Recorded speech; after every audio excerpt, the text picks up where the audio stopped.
probable cause for the issuance of the warrant of arrest. So mo na atong gitawag nga regular preliminary investigation. Sa ato pa, do na kay gustong ikiha, imo sa siyang ikiha sa fiskal. Nya ang fiskal mo tanaw sa imong ebidensya, mo counter affidavit sa ang pikas, aron both sides mo'y tagaan og opportunity to adduce evidence in their favor. And then after all, basa ang fiskal nga, naaman ni probable cause, amo na ning i-file sa korte. Pag-abutan na sa korte, the court will also determine whether there is probable cause to hold the accused for trial and issue the warrant of commitment order or warrant of arrest. Wala tay problema din na. Okay? However, doon na tayo gitawag nga valid warrantless arrest. No? Nya, ang rules nga ani nga atong tamdan is kanang Rule 113 sa Rules of Court. No? Nya, gisulti din na sa Rule 113 sa Rules of Court nga tulo ni kabuok atong murag ingon ta keywords. No? Kanus aman ta mag valid warrantless arrest. Nga ang atong pagdakop valid bisag wa tay gikuptan nga order from the court. Gitawag sa ni siya citizen's arrest. Kay bisag di ka pulis, pwede ka maka-arrest. Of course, kung pulis ka, pwede sad. So meaning anybody can arrest. Pero any of these three instances must be present. One, that the crime must be committed or is about to be committed in the presence of the person who is going to effect the arrest. So, dapat nakakita agad siya. Present ka. Now, dili ko kasulti kung kinahanglan ba siyang makakita. Kaya ang i-require sa law is presence naman. Okay? So, doon na may posibilidad nga nakadungog ka. Batuwa ka kita. Posible blindfolded ka or naminaw ra ka or whatever, no? So basta kayang i-require is presence, no?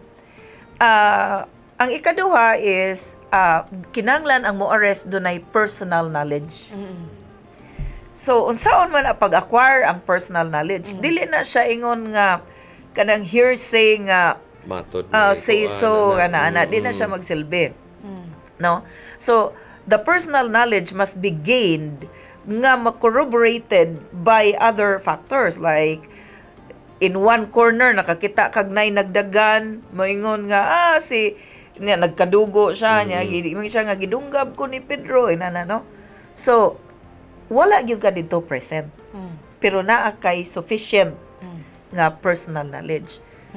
Pwede na ka mudakop ana without a warrant. Kanay fiscal clarification. Let's say ang katong complainant giingnan ang police of what happened. Is that personal knowledge? Okay, that's what they usually say. That's how police officers how they interpret it. That's how they interpret personal knowledge. Do you gain personal knowledge by being told by the complainant? Ang sa ako lang niya, ang Supreme Court, there are times nga moingon siya nga personal knowledge can be acquired through interviews, investigations, no? Unya, doon na say times nga usay ang interpretation murag hapit na lang nga present na gyud ka, no? So, mo na nga kaning taken advantage bitaw siya unsaon pag-interpret because sometimes the Supreme Court muluag, sometimes muhugot sa interpretation. Sa interpretation. So I would say the best judge of that would be the courts. Now, mo na nga so mo na ang second, no, balikan na to.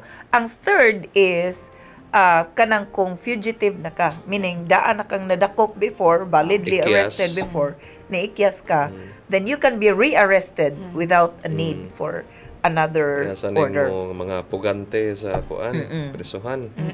Madakop ra. So, mo na siya ang mga instances where there can be a valid yet warrantless arrest. So, kaning mga arrested nga ani-aning duha kining presence o personal knowledge mo na ni sila ang inquest mo na ni karon sila ang mo apply ang 12 1836. And 36 hours. So sa kuan fiscal, sa kaning mga nadakpan anang kaning in flagrante, dakpan sila ilahang nabuhat ang krimen. Now, is it enough, let's say, for a citizen na siya makitaan, wa siya musulti, diretso lang niya kupta ng leog, uy, nakagibuhat, o niya kuan niya, gidrag niya to the nearest police station. Is it enough, or kinanglan siya musulti under what authority is he arresting that person? Ang atong rules, gyud actually, ang atong rules of court, kanang sa Article 113, no, ni kuan gyud siya ni require. Gi-require ang person who is going to make the arrest to announce. Sa purpose niya. Sa iyang purpose nga pag-arrest o nganong gi-arrest. But would it be detrimental to the person who affected the citizen's arrest na wa to niya buhata? Ilang gikuan na nakita niya dakpon ti ka nakigibuhat. Iyang gida sa police station diretso. Diretso. Or murag dili kayo siya makakos o kaning problema sa katong citizen who affected the arrest.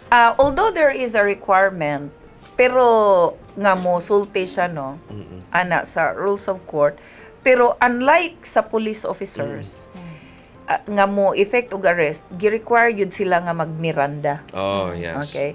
Nya aside sa Miranda, kinahanglan sad sila mo comply sa katong Republic Act 7438, which is unsaon pag-conduct og custodial interrogation.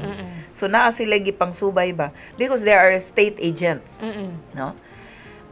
But for the private citizen, the rules of court requires it. Pero will there be, do na by sanction against the private individual who failed to do the Miranda, for example?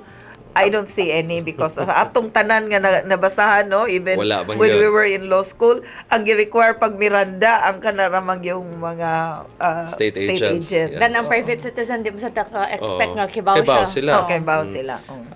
Mostly kasagaran sa mga private citizens kung naay makita na krimen na gibuhat, kung kuan sila ila namang dakpon diretso. Ilang dakpon nakasuway mo kog citizen's arrest. Ako gid ko giingnan nga ikaw ha nakabangga ka ako siyang gisultihan nga nakabangga ka. That's why I'm holding you. Gi-inform nimo sa yahang kuan offense.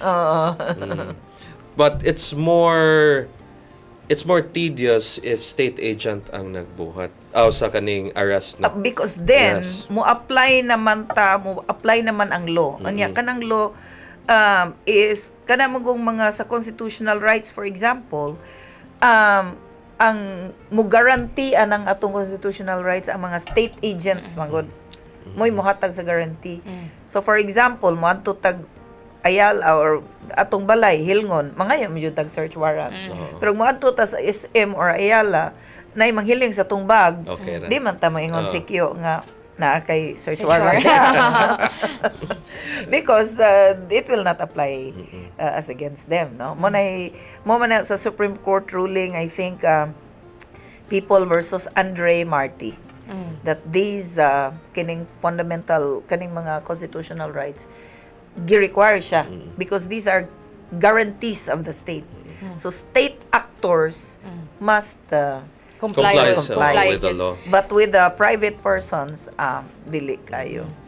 Isa ka aspect sa akong ganahan i-clarify fiscal is regard kaning hot pursuit. Kay usually daghan sa kay interpretation kung how long pwede ni magamit ang hot pursuit. Kuan ang Supreme Court ni ani nigamit ra sa word nga reasonable length of time, di ba? Without any specification. Walay hard and fast. Yun yung define ang time. Nga, it be only for a day or 2 days or a week, no? So, but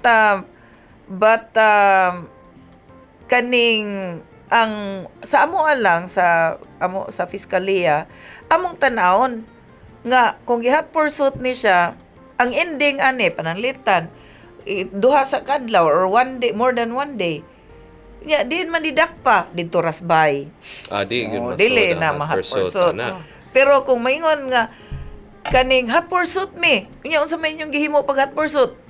Ni coordinate mi sa another police station, ni coordinate mi sa mona, makakuan gyud ka nga hot pursuit yun eh. For the benefit of our viewers, kaning hot pursuit for it to be valid, unsa man gyud dapat mahitabo sa sugod ani for it to be valid, Fiscal? Mo ni nga kanang gitawag nato lagi nga dunay mga crimes committed. Unya, right away, you must be able to identify already the offender. Wala kay kuan. Wala kay idea. Dili, kinahanglan mag-imbestigar pa ka o kinsa ni. Right from the get-go, kinahanglan na kay more or less identity, not necessarily kung sa iyang ngan or tagadiin siya. Whether a description. Or even a vehicle. So, kung na kay identity niya, imo na siyang pursue, no? Hot pursuit. Anya, ni-take og time ang pursuit. For example, usan na karason nga mainat na to ang filing. Mainat-inat na to, bisag wa kaabot. Although ang filing is not counted from the commission of the crime, but rather from the restriction of the liberty of the detainee. From the time of the arrest. Of the arrest. Unya, kaning sad Fiscal, daghan nagtuo na kaning Miranda, nga naman yung ubang mga police officers ko, no, sunod-sunod ko no sa Amerikano, basa-basahan pag mga rights. Pero wa sila masayod nga it's part of our procedure na basahan sa kaning constitutional rights. Kay most police officers from experience with kaning atuang dealings, murag maglisod sila sa kaning Miranda doctrine pag-follow sa Miranda doctrine. Pero naam na sila yung card. But most of them don't even try to read it. Inig arrest. Supposedly upon arrest basahan man na nila. Kung wa nila memorya, basahan nila. Kay naman sila. Of course, dili man kinahanglan nga before the arrest or pwede man during. Right, or pwede during or right after man-neutralize nimo. Kay pananglitan og pananglitan og nagkisi-kisi. Dili na makabawas, pwede naman basahan. So i-neutralize pa man nila ang kuan ang ingon ta suspect, no? Kay ang murag daghan man sa na-confuse ana, why do we have to state kaning mga rights sa dinakpan. Unya some police officers maybe wala lang tingali sila ma-inform na requirement din na siya sa atuang balaod. Actually kaning mga police ron kay professionalized naman ni sila. Bright na kay na sila ana. Kay dili naman ni pareha ni adto nga lateral or kanang karon gi-train naman gyud na sila. May nabi kay sila ana. Kay usay mag-train man kog mga pulis, kamaon na. They already know what's the difference, for instance, sa murder, homicide, mga attempted, frustrated. Kamaon gid sila. So I think ang atong problema along that line, di na kaayo dak pareha before. Sa una, yes. Kay professionalized naman ni sila. Before ta mo continue, kaning we have to pause for a few reminders.